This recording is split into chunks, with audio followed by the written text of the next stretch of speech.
concerns don't fall on deaf ears because my other gynecologist just tells me to put on a heating pad. That is an indication for surgery. So she remembered those tools. Before it gets worse, it can grow rapidly. Don't let it get to where it's 3, 4, 5, 6 centimeters, because then he's like, at that point, your ovary is most likely going to be complicated. We have to remove the ovary as well. Even with this one, he's like, there may be a possibility I have to remove the ovary, but he's like, we're trying to catch it early.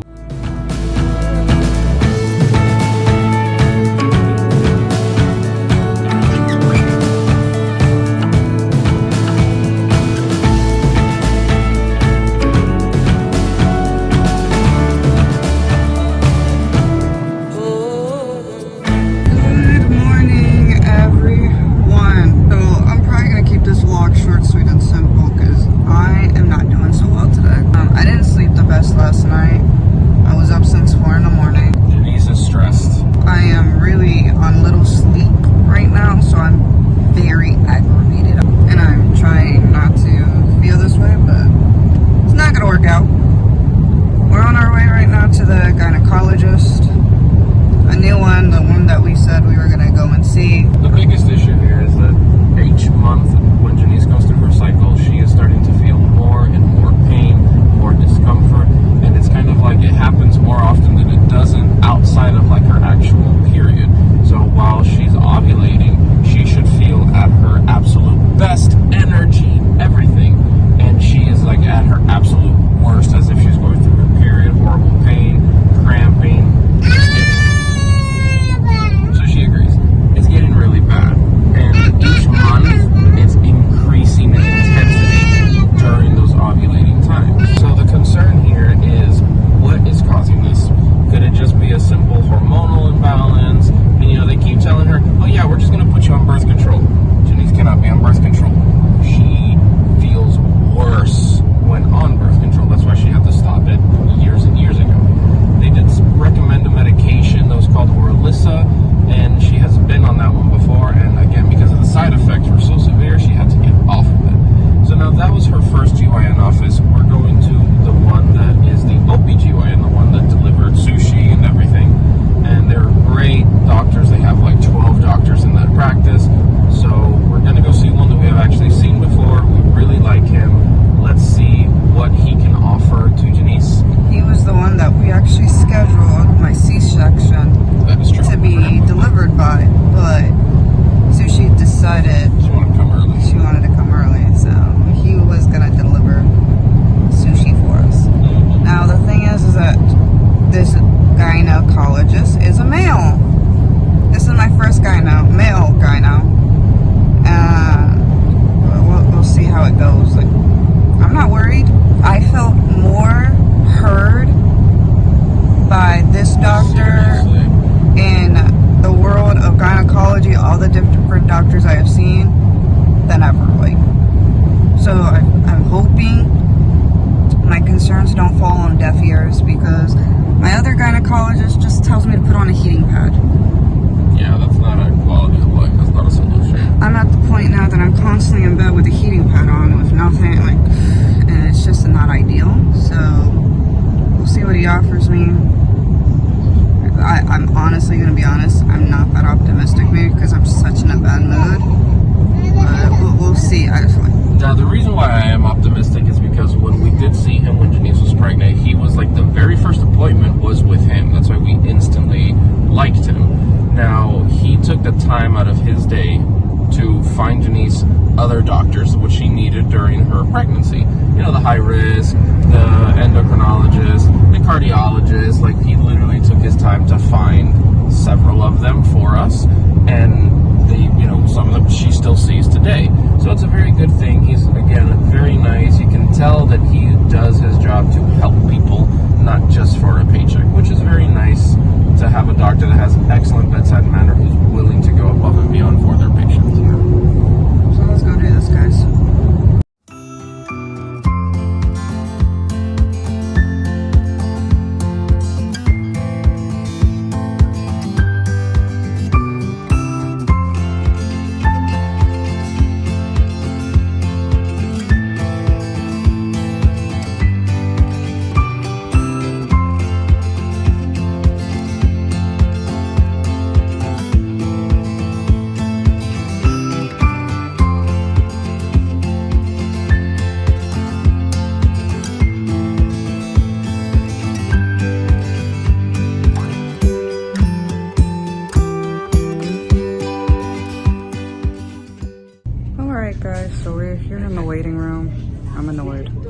I was about to go off on the receptionist.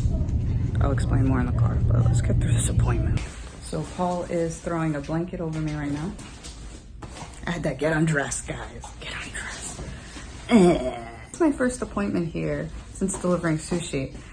And I already got to be half naked. I'm not happy about this. So we got... Sushi remembered those tools. So I'll be waiting. Let's see what happens. I am nervous. So we are done with the appointment. It went fabulous. It really did. I got answers.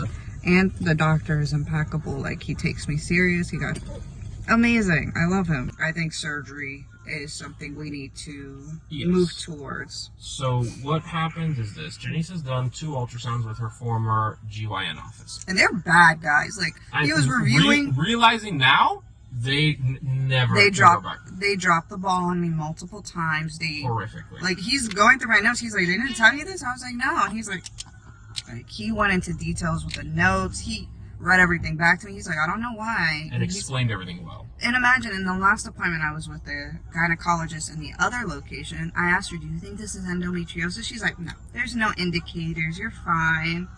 And then he's looking at all the results, all my past labs, everything. He's like, there is big indicators here that you have endometriosis. And I'm like, yep. Great. Janice had a cyst on her left ovary that was 1.9 centimeters. So it's like the size of your thumbnail. Like, it's not huge, but it's there. Now, cysts are normal. When you're not on birth control, you're going to develop a cyst every month, but it goes away and no big deal. The thing is, this one has not changed and has been exactly the same size in the exact same location for like 6 months now. Certain cysts are thin and the walls are very thin, so they absolve on their own and no big deal, right? Everything is fine. This one is a complicated, thick-walled cyst. So what can that mean? It can mean cancer, but there's he said that's on the bottom of his... He's like, that's the very bottom. He's like, I don't worry about that. The second one is endometriosis. Because he's like, it can be a pocket of endometriosis. It could be the cyst has bled into itself, and he's like, there's so many things that it can be, and it's going to cause pain. Yeah. And he's like, if it's causing pain, it is still there months after time. He's like, that is an indication for surgery. That I would have to go, he would have to go in, actually, see what's going on in the area, remove the cyst. Depending on how complicated, and if obviously the cyst is bigger, it adds more complications. So hers is relatively small. That's why he also pushed for surgery. Like, before it gets worse, it can grow rapidly. Don't let it get to where it's 3, 4, 5, 6 centimeters, because then he's like, at that point, your ovary is most likely going to be complicated. We have to remove the ovary as well. Even with this one, he's like, there may be a possibility to have to remove the ovary, but he's like, we're trying to catch it early. It's very small. Let's get it done quickly, efficiently, so that you have the best possible outcome. Let's take a moment and appreciate how well Paul has absorbed all this information. I wasn't in the appointment half the time. I was in the outside hallway with Sushi. Yeah, because she was freaking out, because we think either she thought the appointment was for her or she was freaking out it was for me. But she went crazy. She was not happy. And Paul's doing fabulous, because honestly, even though I was paying attention, I still miss a lot of things. Oh, and I was playing with the baby, trying to entertain her all at the same time. The problem that I have now is with that other GYN office, that they didn't mention a single thing. They just said, yeah, you just have a cyst, it'll go away on its own. Yeah. Just a heating pad and some Tylenol, you'll be fine. That's literally what they said. Like, how do they miss all this stuff? And I'm just so uncomfortable. Then I did ask him, I've been told by multiple doctors in the past they believe I have PCOS. He said he doesn't believe that, just because he said PCOS isn't associated with pain. It's not going to cause pain. Yes. It causes irregular periods, heavy flow, bleeding, things like that. So he was like, this feels more like endo. And he was like, let's go on in there and check it out. And I'm just preparing now. I got to mentally prepare. Paul is ready to do the surgery as soon as possible. I told Jimmy, she's like, when would you want to do it? I was like, if they can do it in like the 2-3 weeks, do it. I'd like, just get it done, get it out of the way. So, let's do it. There's no need to wait months. And I was like, and also, my surgery. Yeah. We need Janice to be at 100% before my surgery. Yeah. And, you know, if she needs time to recover, I want her to be perfectly fine. So the sooner we do it now, the better outcome we have during my surgery, which is even worse because that's a recovery time of 10 weeks versus hers, which is 2. Yes, exactly. Like, thankfully, I only have 2 weeks of recovery, which is fine. So what the doctor did want to do is do an ultrasound, but he's like, I want my team to do it. After seeing the gynecologist, the previous one, and how badly their office dropped the ball. Yeah, he's like, I don't want to badmouth or say that I don't trust them, but I want my team to redo the ultrasound. Because he's like, it may very well show that you don't have anything. And he's like, then there's different discussion to be made. Yeah. So he's like, I think you're still going to see the cyst because it's been there since November of last year all the way up until just 2 months ago. He's like, it's probably still going to be there if you do the imaging in another month. He did say that it's most likely going to still be there, but he wants to verify just to be 100% on the safe side. Do the ultrasound, do some blood work, make sure that, you know, Janice is comfortable. If she needed any medication, he offered, like, give you stuff. He offered pain meds. So then he wants to review all of that, see him back in the office before the surgery to go over discussions of what to expect for the surgery, after surgery, what are the possibilities, 1, 2, 3, just go over everything. Which I love appointments like that. Yes. So you can ask every single question about the procedure, after care, before care, things like that. And it just makes it makes you better for what you're about to go through, better knowledge. I'm like blanking out. What I did like about the doctor, he never once... Hi, baby. He's so happy. Whatever. He never once pushed you. The thing I did like about the doctor, he never pushed you to take birth control. Yes. He just offered, he's like, hey, this is a possibility because the birth control helps prevent cysts, which even though he did say the birth control most likely would not have prevented this cyst if it is endometriosis. Yeah. It won't clear out endometriosis, but it can help slow the progression. Yeah, exactly. Because endometriosis feeds off of estrogen. Yeah. And that is a big thing. So he's like, birth control helps slow it, basically. So instead of you having it for instead of getting it in 2 years, you may get it in 3 or 4 or 5, or you know, even slower than that.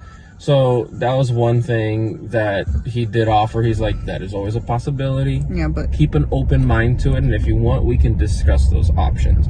But he wasn't like, yeah, you just need birth control. That's going to resolve all your problems. Yeah, exactly. Like the other GYN, which they're hard. Just giving you birth control. I'm like, no, I'm not going to thank you, but no. I did like how he didn't make me feel like I was crazy at all. Like, it was an amazing appointment.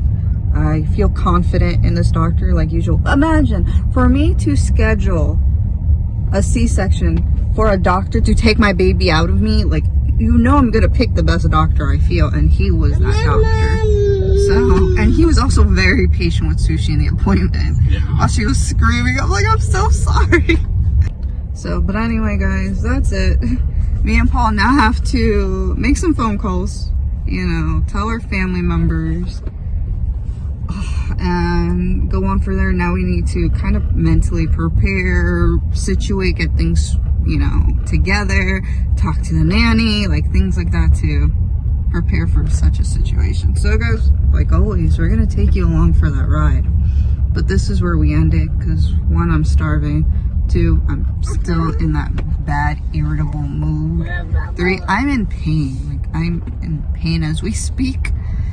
4, 5, 6, 7, 8, 9, 10, 11, 12. Pick one. Pick something. Yeah, pick an excuse.